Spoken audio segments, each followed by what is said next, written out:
നമ്മൾ ദേവേന്ദുവിൻ്റെ വീടിൻ്റെ ആ റോഡിലാണ് ഇപ്പോൾ നിൽക്കുന്നത്. ആ പിഞ്ചു കുഞ്ഞിനെ കൊലപ്പെടുത്തിയത് തന്നെയാണ് എന്ന് വ്യക്തമായതോടുകൂടി വലിയ ഒരുപാട് രഹസ്യങ്ങളുടെ ചുരുളുകളാണ് അഴിയുന്നത്. ശ്രീതു ഒരുപാട് പേരുടെ കയ്യിൽ നിന്ന് കടം വാങ്ങിയിരുന്നു. പ്രത്യേകിച്ചും കുട്ടികളുടെയും അമ്മയുടെയും ഒക്കെ കാര്യം പറഞ്ഞ് ഒരുപാട് പൈസ വാങ്ങിയിരുന്നു. അതിൽ ഒരു കളവ് ഈ വീടിൻ്റെ ഗേറ്റ് തുറന്നു കിടന്ന സമയത്ത്, ഇതൊരു തടി കൊണ്ട് കെട്ടിയിരിക്കുന്ന ഒരു ഗേറ്റ് പോലത്തെയാണ്, ഇവിടെ നിന്നും തൻ്റെ കുഞ്ഞ് റോഡിലേക്ക് ഇറങ്ങിയെന്നും അങ്ങനെ പെട്ടെന്ന് ഒരു വണ്ടി വന്നിടിച്ച് ആക്സിഡൻ്റ് ആയി എന്നും പറയുന്നുണ്ട്. അത് ഈ റോഡിലാണ്. ഇത് കണ്ട് തൻ്റെ മകൾക്ക് എന്തോ സംഭവിച്ചു എന്ന് കരുതി അമ്മ പെട്ടെന്ന് ഓടി പോയി കിണറ്റിൽ ചാടുകയായിരുന്നു. അത്തരത്തിൽ ആത്മഹത്യാ ശ്രമം നടത്തി എന്നൊക്കെ പറഞ്ഞുകൊണ്ട് പലരിൽ നിന്നും അവിടെ ആശുപത്രിയിലാണ്, ചികിത്സയ്ക്ക് വേണ്ടി പണം വേണം എന്നൊക്കെ പറഞ്ഞുകൊണ്ട് ശ്രീതു പലരിൽ നിന്നും പൈസയൊക്കെ വാങ്ങിയിട്ടുണ്ട്. ഈ കടം വാങ്ങുന്നതൊക്കെ തന്നെയും കുടുംബത്തിൽ പലർക്കും വയ്യ. പിന്നെ തല മുട്ടയടിച്ചതിന് ശേഷം ഇവർ പറഞ്ഞിരുന്നത് തനിക്ക് ക്യാൻസറാണ്, അപ്പോൾ ചികിത്സയ്ക്ക് പണം വേണം. അത്തരത്തിലൊക്കെ ഒരുപാട് ലക്ഷക്കണക്കിന് രൂപ ഈ ശ്രീതു പലരിൽ നിന്നും വാങ്ങിയിട്ടുണ്ട്. ഇതാണ് ആ വീട്. ദേവേന്ദുവിൻ്റെ ജീവൻ പൊലിഞ്ഞത് ഈ വീട്ടിൽ വെച്ചാണ്.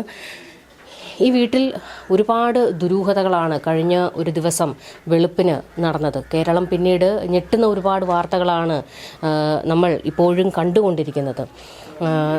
ഇവിടെ വെച്ചാണ് മകളെ കാണാതാകുന്നു, മകൾ എവിടെ പോയി എന്നറിയില്ല, പെട്ടെന്ന് ഒരു വീട്ടിലെ റൂമിന് തീ പിടിക്കുന്നു. അത് ഇവിടുത്തെ ഈ റൂമിനാണ്, ഇവിടെയാണ് ഹരികുമാർ കിടന്നിരുന്നത്. ആ റൂമിലെ കട്ടിലിൽ തീപിടുത്തം ഉണ്ടാകുന്നു എന്നാണ് ഹരികുമാർ പറഞ്ഞത്.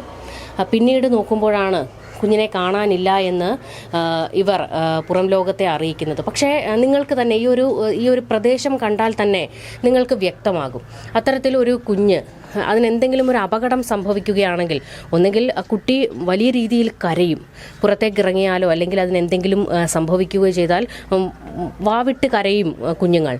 അത്തരത്തിൽ ഒരു കുഞ്ഞ് കരയുന്നത് അസ്വാഭാവികമായി തോന്നിക്കഴിഞ്ഞാൽ അയലത്തുള്ളവരെന്തായാലും അത് ശ്രദ്ധിക്കും. ഈ തൊട്ടടുത്താണ്, ഇവിടുത്തെ ഈ മതിലിനോട് ചേർന്നാണ്, ഇതിൻ്റെ ഈ മതിലിനോട് ചേർന്ന് തന്നെയാണ് അടുത്ത വീടിരിക്കുന്നത്. അപ്പോൾ രാവിലത്തെ സമയമാണ്, ഒത്തിരി രാത്രിയിലല്ല ഈ സംഭവം നടക്കുന്നത്. അപ്പോൾ അത്തരത്തിൽ എന്തെങ്കിലും അസ്വാഭാവികമായ കാര്യങ്ങൾ ഉണ്ടാകുകയാണെങ്കിൽ തൊട്ട അയൽവക്കത്തുള്ളവർക്ക് ഉറപ്പായും അത് മനസ്സിലാകും. പക്ഷേ അത്തരത്തിലുള്ള ഒരു ശബ്ദങ്ങളും കേട്ടിരുന്നില്ല എന്ന് ഈ അയൽവക്കത്തുള്ളവർ പറയുന്നു. ഏതാണ്ട് ഒരു 5 മണി കഴിഞ്ഞതിന് ശേഷമാണ്. അപ്പോൾ ആ സമയത്തൊക്കെ തങ്ങൾ പല ജോലികൾക്ക് പോകുന്നവരാണ്, അപ്പോൾ രാവിലെ ഞങ്ങൾ ഉണരാറുണ്ട് എന്നൊക്കെ ഈ അയൽവക്കത്തുള്ളവർ തന്നെ പറയുന്നുണ്ട്. തന്നെയുമല്ല, ശ്രീതു തൻ്റെ കുട്ടിയെ കാണാനില്ല എന്ന് അയൽവക്കത്തുള്ള ആളോടും അധികം നേരം പുലർന്നതിന് ശേഷമല്ല പറയുന്നത്. അപ്പോൾ അതിൽ തന്നെ വലിയ അസ്വാഭാവികതകൾ തുടങ്ങിയതാണ്. പിന്നെ ശ്രീതു പറഞ്ഞ ഏറ്റവും വലിയ ഒരു കളവ് ഇതാണ്. അവരുടെ വീടിൻ്റെ അടുക്കള ഭാഗമാണ് ഇത്. അകത്തല്ല ബാത്റൂം ഉള്ളത്, പുറത്താണ്. ഈ സൈഡിലാണ് ബാത്റൂം ഉള്ളത്. അപ്പോൾ ഞാൻ മൂത്ത കുട്ടിയെയും കൊണ്ട് ബാത്റൂമിൽ വന്ന ആ സമയത്താണ് കുഞ്ഞിനെ കാണാതെ പോകുന്നത്. തിരിച്ച് ഞാൻ പോകുമ്പോഴാണ് കുഞ്ഞിനെ കാണാതാകുന്നത് എന്ന് പറയുന്നുണ്ട്. ഇവരുടെ ബന്ധുക്കളിൽ തന്നെ സാധാരണക്കാരായ മനുഷ്യരാണ്. അവർ തന്നെ ഉയർത്തുന്ന ഏറ്റവും പ്രധാനപ്പെട്ട ഒരു ചോദ്യമുണ്ട്. വെള്ളമുള്ള ഏതെങ്കിലും ഒരു പ്രദേശത്ത്, ഒന്നെങ്കിൽ കിണറോ കുളമോ എന്തോ ആയിക്കോട്ടെ, അതിലേക്ക് ഒരു ചെറിയ കല്ലെടുത്തെറിഞ്ഞാൽ പോലും ഒരു ശബ്ദം കേൾക്കും. അപ്പോൾ ഒരു ആഴമുള്ള കിണറിലേക്ക് ഒരു കുഞ്ഞെടുത്ത് ചാടുമ്പോൾ എന്തായാലും ഒരു ഉച്ചത്തിലുള്ള ഒരു ശബ്ദം ഉറപ്പായും കേൾക്കും. തന്നെയല്ല, താഴേക്ക് കുട്ടി വീഴുകയാണെങ്കിൽ കുട്ടി ഉറപ്പായും പേടിച്ച് കരയും. അപ്പോൾ ശ്രീതു ഉണ്ടായിരുന്നത് ആ ബാത്റൂമിലാണ്. ഉറപ്പായിട്ടും ശ്രീതുവിന് അത്തരത്തിലൊരു സംഭവം നടന്നിട്ടുണ്ടെങ്കിൽ അത് മനസ്സിലാകും. ഒരൊച്ച കേൾക്കും, അല്ലെങ്കിൽ കുഞ്ഞ് വീണിട്ടുണ്ടെങ്കിൽ അതിൻ്റെ കരച്ചിൽ കേൾക്കും. ഒരു കുട്ടി 2.5 വയസ്സുള്ള ഒരാളാണ്. അപ്പോൾ ഉറപ്പായും വീഴുമ്പോൾ അതിൻ്റെ ഒരു പ്രതിധ്വനിപ്പിക്കുന്ന ഒരു ശബ്ദം കിണറിൽ ഉണ്ടാകുമെന്നുള്ളത് ഉറപ്പാണ്. പക്ഷേ അത്തരത്തിൽ ഈ ബാത്റൂമിലിരുന്ന ശ്രീതു അതൊന്നും കേട്ടില്ല. ഇനിയിപ്പോൾ സ്വാഭാവികമായ ഒരു ചോദ്യം ഉണ്ടാകാം, ബാത്റൂമിനുള്ളിൽ പൈപ്പ് ഉണ്ടെങ്കിൽ, പൈപ്പ് തുറന്നു വെച്ചിരിക്കുകയാണെങ്കിൽ പുറത്തുള്ള ശബ്ദം കേൾക്കില്ലല്ലോ എന്ന്. എന്നാൽ ഈ ബാത്റൂമിലല്ല പൈപ്പ് ഉള്ളത്.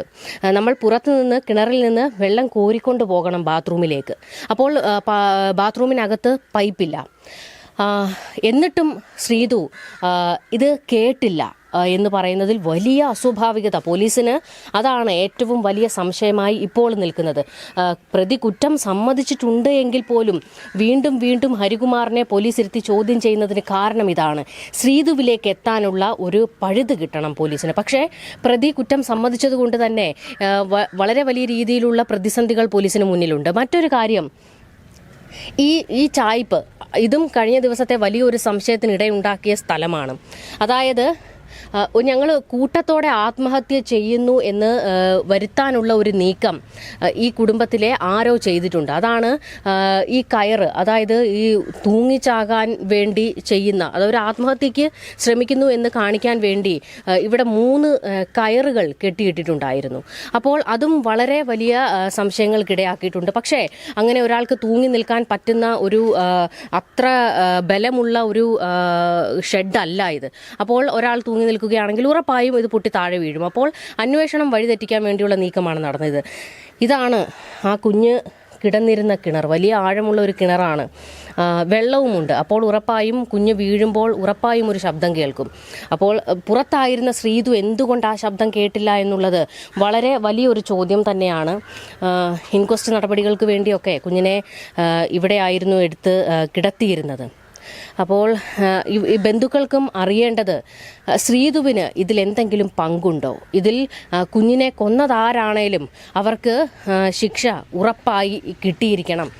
ഞങ്ങളുടെ കുടുംബത്തിൽ ഇത്തരത്തിൽ ഒരു സംഭവം ആദ്യമായിട്ടാണ് ഉണ്ടാകുന്നത് എന്നാണ് ശ്രീധുവിൻ്റെ ഒരു സഹോദരൻ പറഞ്ഞത്. അതായത് ശ്രീധുവിൻ്റെ അമ്മയുടെ അനുജത്തിയുടെ മകൻ പറഞ്ഞത്. അപ്പോൾ ബന്ധം ശ്രീധുവിൻ്റെ സഹോദരനായിട്ട് വരും അദ്ദേഹവും. അപ്പോൾ അദ്ദേഹവും പറയുന്നത് ഇവിടെ എല്ലാവരും ചേർന്ന് ഒരു 8 മക്കളോളം, തൻ്റെ അമ്മ ഉൾപ്പെടെ 8 മക്കളോളം ഉണ്ട്. അവരിൽ 16 മക്കളാണ് ഈ 8 സഹോദരങ്ങൾക്ക് കൂടി ഉള്ളത്. പക്ഷേ ഈ 16 പേരിൽ ഈ ശ്രീധു ഒരൊറ്റയാളാണ് വഴിപിഴച്ച് പോയത് എന്നും അവളെ കൊണ്ട് ചെറുപ്പം മുതൽ തന്നെ ഞങ്ങൾക്ക് വലിയ തലവേദനകളാണ് എന്നും ആ കുടുംബം ആവർത്തിച്ചു പറയുന്നുണ്ട്. അപ്പോൾ ഈ ബന്ധുക്കളുടെ മൊഴിയും എല്ലാം തന്നെ പോലീസ് മുഖവിലേക്ക് എടുക്കുന്നുണ്ട്. പോലീസിനും കൃത്യമായി ഇതിൽ ശ്രീധുവിന് പങ്കുണ്ട് എന്ന് ബോധ്യപ്പെട്ടിട്ടുണ്ട്. അതുകൊണ്ട് തന്നെയാണ് ഹരികുമാറിനെ വീണ്ടും വീണ്ടും ചോദ്യം ചെയ്തുകൊണ്ടിരിക്കുന്നത്. പിന്നെ ഇന്നിപ്പോൾ പുറത്തു വന്ന മറ്റൊരു പ്രധാനപ്പെട്ട വിവരമായിരുന്നു ഈ ഹരികുമാറും ശ്രീധുവും തമ്മിൽ വഴിവിട്ട ബന്ധമുണ്ടായിരുന്നു എന്നുള്ളത്. അതായത് സഹോദരങ്ങൾ തമ്മിൽ വഴിവിട്ട ബന്ധമുണ്ട് എന്നുള്ളത്. അവരുടെ രണ്ടുപേരുടെയും ഫോണുകൾ പരിശോധിച്ചിരുന്നു. അതിൽ തന്നെ വ്യക്തമായ ഒരു കാര്യമുണ്ട്. അതായത് ഇരുവരും ഈ വീട്ടിലെ 2 മുറികളിൽ കിടന്നുകൊണ്ട് ഇവർ പരസ്പരം ചാറ്റ് ചെയ്യുകയും വീഡിയോ കോൾ ചെയ്യുകയും ചെയ്തിരുന്നു എന്നൊക്കെയാണ്. പക്ഷേ അതിൽ ശ്രീധു ഇത് മുഴുവനായും ഹരികുമാറിന്റെ തലയിൽ കെട്ടിവെക്കാനുള്ള ഒരു നീക്കം നടത്തുന്നോ എന്നുള്ള സംശയം ബലപ്പെടുകയാണ്. പ്രത്യേകിച്ചും തന്നെ അത്തരത്തിൽ ഒരു ബന്ധത്തിലേക്ക് വലിച്ചിഴച്ചത് ഹരികുമാർ ആണ് എന്ന് ശ്രീധു അത്തരത്തിലൊരു ലീഡ് ഇട്ട് കൊടുക്കുകയായിരുന്നു ചെയ്തത്. അതായത് തൻ്റെ മക്കളെ ഉപദ്രവിക്കുമായിരുന്നു. അവൻ വീഡിയോ കോൾ ചെയ്യുമ്പോൾ, അത്തരത്തിൽ മെസ്സേജ് ചെയ്യുമ്പോൾ താൻ തിരിച്ച് റിപ്ലൈ കൊടുത്തില്ലെങ്കിൽ തൻ്റെ മക്കളെ ഉപദ്രവിക്കുമായിരുന്നു. അപ്പോൾ അത് പേടിച്ച് ഞാൻ അവന് റിപ്ലൈ കൊടുക്കുമായിരുന്നു, വീഡിയോ കോൾ ചെയ്യുമായിരുന്നു എന്നൊക്കെ ശ്രീധു വെളിപ്പെടുത്തുന്നുണ്ട്. പക്ഷേ അതും ബന്ധുക്കൾ മുഖവിലേക്ക് എടുക്കുന്നില്ല. ബന്ധുക്കൾ അപ്പോഴും പറയുന്നത് ഹരികുമാറിനെ അത്തരത്തിൽ ഒരു രീതിയിലേക്ക് കൊണ്ടെത്തിച്ചിട്ടുണ്ടെങ്കിൽ അത് ശ്രീധു ആകാനാണ് സാധ്യത. കാരണം ചെറുപ്പം മുതൽ തന്നെ ഈ ഹരികുമാർ ഒരു ആരോടും മിണ്ടാത്ത ഒരു ഒതുങ്ങിക്കൂടി കഴിയുന്ന ഒരു പ്രകൃതക്കാരനാണ്. അപ്പോൾ ഇത്തരത്തിലൊരു കൊലപാതകം നടന്നിട്ടുണ്ടെങ്കിൽ അത് ഉറപ്പായും ശ്രീധു ചെയ്തിട്ട് അത് സഹോദരൻ ഏറ്റെടുക്കുന്നതാണ്. ഒന്നെങ്കിൽ അവനെ ഭീഷണിപ്പെടുത്തിയിട്ടുണ്ടാകാം, അല്ലെങ്കിൽ അവനെ എന്തെങ്കിലും വാഗ്ദാനങ്ങൾ കൊടുത്തിട്ടുണ്ടാകാം. ഇതിന് പിന്നിൽ മറ്റെന്തൊക്കെയോ മറഞ്ഞിരിപ്പുണ്ട്. ഹരികുമാർ മാത്രമായി ഈ കൊലപാതകം നടത്തില്ല എന്നാണ് ബന്ധുക്കളും ഉറപ്പിച്ചു പറയുന്നത്. ഈ വീടാണ്, ആ ഒരു കുഞ്ഞിന്റെ ജീവൻ എടുത്തത് ഈ വീട്ടിലാണ്.